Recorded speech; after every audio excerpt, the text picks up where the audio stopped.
นักงานราชการทหารตำรวจพนักงานปฏิบัติอาวุโส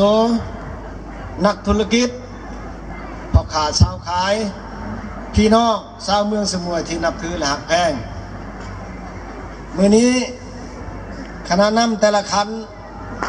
ประชาชนบรรดาเผ่าชาวเมืองสมุยพวกเฮาสุดที่มีความ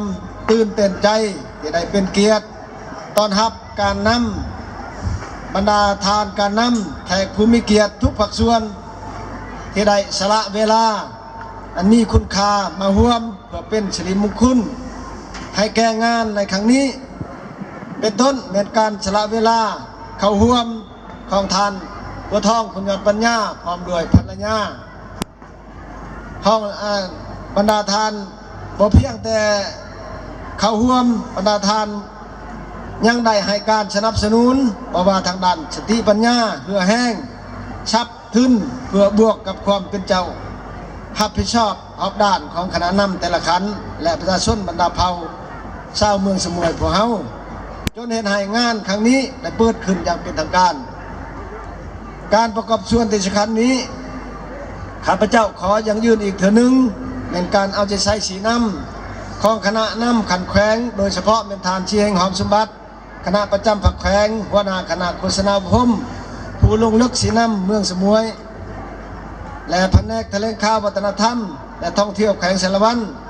บรรดาคณะการของแขวงจะได้เอาใจใส่สีน้ำและเอื้ออำนวยความสะดวกด้านต่าง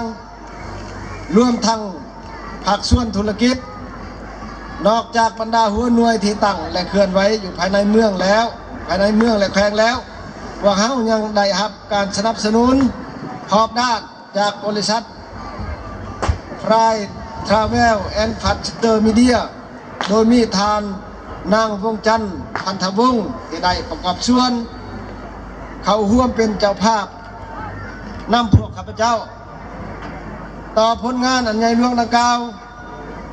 คณะนำและประชาชนบรรดาเผ่าเมืองสมุยบ่มีสิ่งใดตอบแทนต่อการประกอบส่วนดังกล่าวมีแต่ขอแสดงความหูบุญคุณขอบอกขอบใจและจะลึก